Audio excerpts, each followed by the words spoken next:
تک جاری رہے گا الحمدللہ۔ اب آ جائیں جناب آخری کنکلوڈنگ پوائنٹ کی طرف، پوائنٹ نمبر 8 کہ صحیح بخاری اور مسلم کی متفقن علیہ حدیث ہے۔ اب یہ دعوت، پرزور دعوت میری طرف سے، تم میں سے کوئی شخص اس وقت تک مؤمن ہی نہیں ہو سکتا جب تک کہ میں اس کے ماں باپ، اولاد، سب لوگوں سے بڑھ کر عزیز نہ ہو جاؤں۔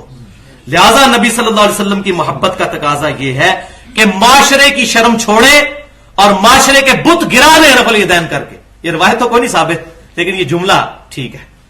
معاشرے کے بت گرا دیں رفع الیدین کر کے، رکوع میں جاتے وقت اور رکوع سے اٹھتے وقت، اور اپنے نبی صلی اللہ علیہ وسلم کی سنت کو زندہ کریں۔ میں بھی 31 سال تک اسی طریقے سے کرتا رہا، پھر الحمدللہ 31 سال کے بعد تقریباً 28 مئی 2008 کو یوم تکبیر، جو ایٹم بم والا دن تھا، اس کے 10 سال پورے ہوئے تھے 1998 سے 2008۔ یوم تکبیر 28 مئی 2008 کو الحمدللہ مغرب کی جہری نماز سے میں نے سنت کے مطابق بخاری اور مسلم کے طریقے پر نماز شروع کی، اور یہ میرا اپنا ذاتی ایکسپیرینس ہے علی وجہ بصیرت الحمدللہ۔ اللہ کی قسم اٹھا کر کہتا ہوں کہ آج تک 5 سال ہونے کو آئے ہیں تقریباً، مجھے نماز میں رفع الیدین کا جو مزہ آتا ہے وہ آج بھی میں اسی طریقے سے فیل کرتا ہوں، لیکن وہ اس طریقے سے نہ کیا جائے، وہ جس طریقے سے میں نے سکھایا ہے، پورے کا پورا ہاتھ بلند، اور یہاں پر جو میں نے پریکٹیکل اور آپ کو بتانا یاد نہیں رہا۔ پچھلی دفعہ پھر ہم نے اگلی دفعہ تقریباً اگلے دن جو ہے وہ 45 منٹ کی ریکارڈنگ فزیکل کروائی تھی ڈیجیٹل کیمرے کے ذریعے، وہ بھی لیکچر کے ساتھ اپلوڈ ہو گئی ہے۔ پورا طریقہ نماز کا، جماعت میں کھڑے ہونے کا، ایک چیز 45 منٹ میں ریکارڈ ہو کے اپلوڈ ہو چکی ہے، تو اس میں نے رفع الیدین کا صحیح طریقہ بھی پریکٹیکلی کر کے بتایا ہے۔ اب یہاں پر بھائیو میرا ایک جملہ یاد رکھیے گا کہ رفع الیدین کرنا توحید کا قلعہ ہے۔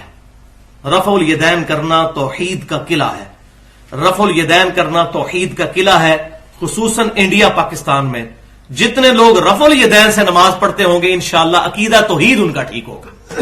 یہ ایک لٹمس ٹیسٹ ہے الحمدللہ، اور اس کا مزہ بھی لیں۔ مولانا مودودی رحمۃ اللہ علیہ کی مجھے بات یاد آ گئی جو قائلین و فائلین کتاب میں لکھی ہوئی ہے۔ وہ کہتے ہیں کہ ان سے پوچھا گیا نماز کے طریقے کے بارے میں، تو انہوں نے فرمایا کہ نماز کا ایک ہی طریقہ ہے جو بخاری اور مسلم میں ہے، یہ جو حنفی بھائی پیش کرتے ہیں ابن مسعود والی حدیث، یہ تو ثابت ہی کوئی نہیں۔ تو لوگوں نے کہا کہ حضرت پھر آپ تو رفع الیدین سے نماز ہی نہیں پڑھتے۔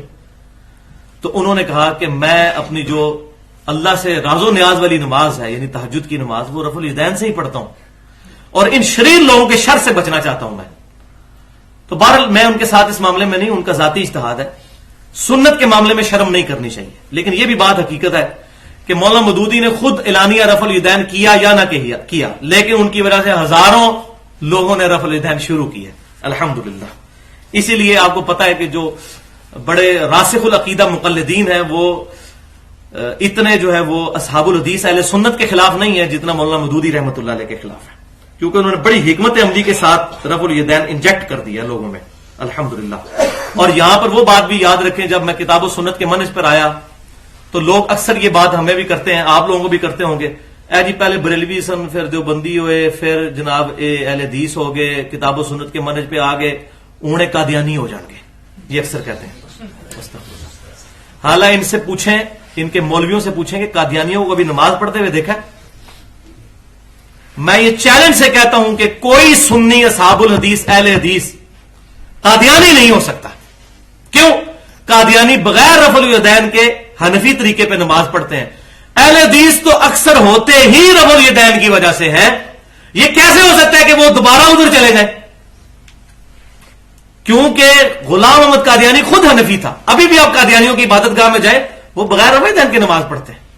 تو یہ ان کو یہ بتایا گیا نہیں وہ قادیانی اس طریقے سے نماز پڑھتے ہیں۔